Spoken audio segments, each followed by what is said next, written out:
പ്രിയമുള്ളവരെ, logos quiz മാസ്റ്ററിൻ്റെ ഈ പുതിയ വീഡിയോയിലേക്ക് നിങ്ങൾക്ക് എല്ലാവർക്കും സ്വാഗതം.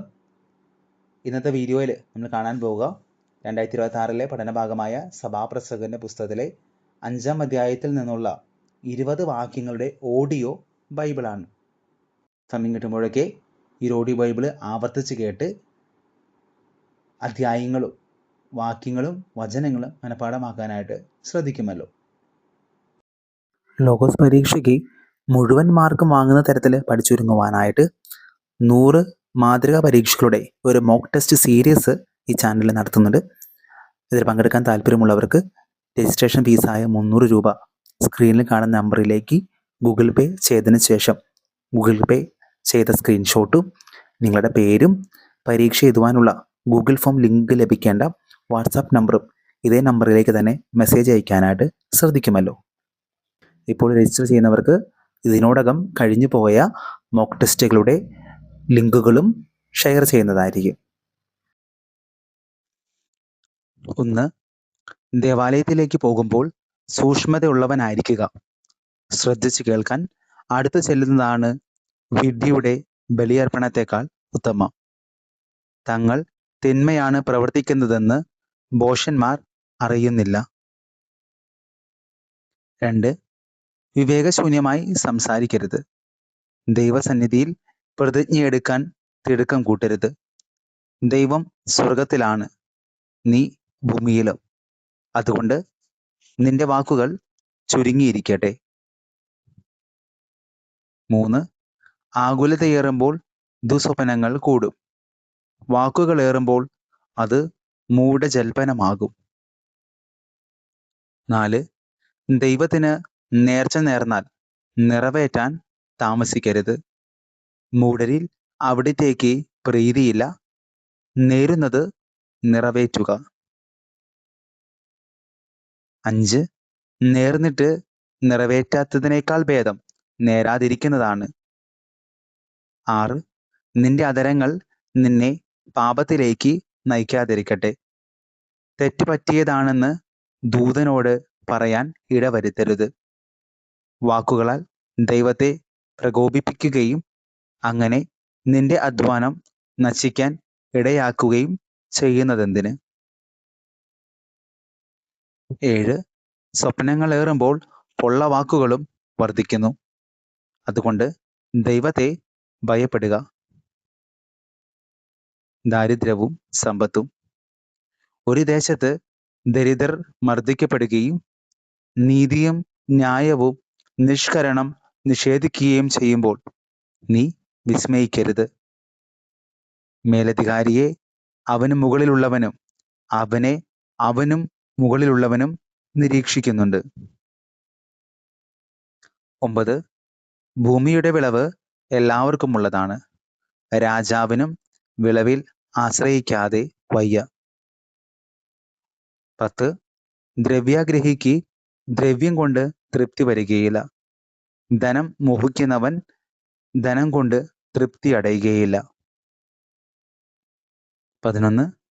ഇതും മിഥ്യ തന്നെ. വിഭവങ്ങൾ ഏറുമ്പോൾ അത് തിന്നൊടുക്കുന്നവരുടെ എണ്ണം പെരുകുന്നു. നോക്കി നിൽക്കാനല്ലാതെ ഉടമസ്ഥന് അതുകൊണ്ട് എന്ത് പ്രയോജനം? 12. ഭക്ഷിക്കുന്നത് അല്പമോ അധികമോ ആകട്ടെ, അധ്വാനിക്കുന്നവന് സുഖനിദ്ര ലഭിക്കുന്നു. എന്നാൽ അമിത സമ്പാദ്യം ധനികന്റെ ഉറക്കം കെടുത്തുന്നു. 13. സൂര്യന് കീഴെ ഞാൻ വലിയൊരു തിന്മ കണ്ടു. ധനികൻ തൻ്റെ തന്നെ നാശത്തിന് മുതൽ സൂക്ഷിക്കുന്നു. 14. ഒരു സായാഹ്നത്തിൽ അത് നഷ്ടപ്പെടുത്തുന്നു. തൻ്റെ പുത്രന് കൊടുക്കുവാൻ അവൻ്റെ കൈവശം ഒന്നുമില്ലാതായി. 15. അമ്മയുടെ ഉദരത്തിൽ നിന്ന് പുറത്തു വന്നതുപോലെ നഗ്നനായി തന്നെ അവൻ പോകും. അവൻ്റെ പ്രയത്നത്തിലൊന്നും അവൻ കൊണ്ടുപോകുകയില്ല. 16. അതും വലിയ തിന്മയാണ്. അവൻ വന്നതുപോലെ തന്നെ പോകും. 17. വെറുതെ പ്രയത്നം കൊണ്ടും അന്ധകാരത്തിലും വിലാപത്തിലും ആകുലതയിലും രോഗത്തിലും അസംതൃപ്തിയിലും തള്ളി നീക്കിയ ജീവിതം കൊണ്ടും അവന് എന്ത് പ്രയോജനം? 18 ദൈവദത്തമായ ഈ ഹ്രസ്വജീവിതം മനുഷ്യൻ തിന്നുകുടിച്ചും അധ്വാനഫലം ആസ്വദിച്ചും കഴിയുന്നതാണ് ഉത്തമവും യോഗ്യവുമായി ഞാൻ കണ്ടിട്ടുള്ളത്. ഇതാണ് അവന്റെ ഗതി. 19 സമ്പത്തും സമൃദ്ധിയും അത് അനുഭവിക്കാനുള്ള കഴിവും നൽകി ദൈവം അനുഗ്രഹിച്ചിട്ടുള്ള ഓരോ വ്യക്തിയും തൻ്റെ ഈ അവസ്ഥയെ മാനിക്കുകയും അധ്വാനഫലം ആസ്വദിക്കുകയും ചെയ്യേണ്ടതാണ്. ഇതു ദൈവത്തിൻ്റെ ദാനമാണ്. 20 ജീവിതത്തിൻ്റെ ദിനങ്ങൾ കൊഴിഞ്ഞു പോകുന്നതിനെക്കുറിച്ച് അവൻ പര്യാകുലനല്ല. കാരണം ദൈവം അവൻ്റെ ദിനങ്ങൾ സന്തോഷഭരിതമാക്കിയിരിക്കുന്നു. സഭാപ്രസംഗന്റെ പുസ്തകം 5-ാം അധ്യായത്തിലെ 14-ാം വാക്യം. ഒരു സായാഹ്നത്തിൽ അതു നഷ്ടപ്പെടുന്നു, തൻ്റെ പുത്രന് കൊടുക്കുവാൻ അവന്റെ കൈവശം ഒന്നുമില്ലാതായി. ഇതേ വചനഭാഗം ജോബിന്റെ പുസ്തകം 1-ാം അധ്യായം 21-ാം വാക്യത്തില് അത് പ്രകാരമാണ്. സാഷ്ടാംഗം വീണ് നമസ്കരിച്ചു. അവൻ പറഞ്ഞു, അമ്മയുടെ ഉദരത്തിൽ നിന്ന് നഗ്നനായി ഞാൻ വന്നു, നഗ്നനായി തന്നെ ഞാൻ പിൻവാങ്ങും. കർത്താവ് തന്നു, കർത്താവ് എടുത്തു, കർത്താവിന്റെ നാമം മഹത്വപ്പെടട്ടെ. അതോടൊപ്പം തന്നെ ഇതേ വചനഭാഗം വിശുദ്ധ പൗലോസ്ലീഹ തിമോഥെയോസിന് എഴുതിയ 1-ാം ലേഖനം 6-ാം അധ്യായം 7-ാം വാക്യത്തിലും കാണുന്നുണ്ട്. അത് പ്രകാരമാണ്. കാരണം നാം ഈ ലോകത്തിലേക്ക് ഒന്നും കൊണ്ടുവന്നില്ല, ഇവിടെ നിന്ന് ഒന്നും കൊണ്ടുപോകാനും നമുക്ക് സാധിക്കുകയില്ല. രണ്ട് സ്ഥലങ്ങളിലാണ് പ്രഭാഷണന്റെ പുസ്തകത്തിൽ 5-ാം അധ്യായത്തിൽ 14-ാം വാക്യം ആവർത്തിക്കുക. ഒന്ന് ജോബിന്റെ പുസ്തകം 1-ാം അധ്യായം 21-ാം വാക്യത്തിലും, രണ്ടാമത് തിമോഥെയോസിന് എഴുതിയ 1-ാം ലേഖനത്തിലെ 6-ാം അധ്യായം 7-ാം വാക്യത്തിലും. ഈ രണ്ട് റഫറൻസുകളും POC ബൈബിളിലെ റഫറൻസ് സെക്ഷനിൽ കാണാനായിട്ട് സാധിക്കുന്നതായിരിക്കും. ലോഗോസ് പരീക്ഷയ്ക്ക് നന്നായിട്ട് പഠിച്ചൊരുങ്ങുവാനായിട്ട് ഒരു സമ്പൂർണ്ണ ലോഗോസ് പഠന സഹായി സത്യദീപത്തിൻ്റെ നേതൃത്വത്തിൽ നമ്മൾ തയ്യാറാക്കിയിട്ടുണ്ട്. 125 രൂപയാണ് ഈ മാതൃക ചോദ്യോത്തരങ്ങളുടെ ബുക്കിൻ്റെ വില.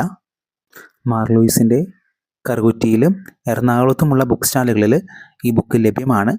ആർക്കെങ്കിലും ഈ ബുക്ക് തപാൽ വഴി ലഭിക്കാൻ ആഗ്രഹിക്കുന്നുവെങ്കിൽ കൊറിയർ ചാർജായ 50 രൂപ ഉൾപ്പെടെ 175 രൂപ സ്ക്രീനിൽ കാണുന്ന നമ്പറിലേക്ക് ഗൂഗിൾ പേ ചെയ്ത് ശേഷം ഈ നമ്പറിലേക്ക് തന്നെ അതിൻ്റെ സ്ക്രീൻഷോട്ടും നിങ്ങളുടെ അഡ്രസ്സും അയച്ചാൽ ഈ ബുക്ക് തപാലിൽ നിങ്ങൾക്ക് അയച്ചു തരുന്നതായിരിക്കും.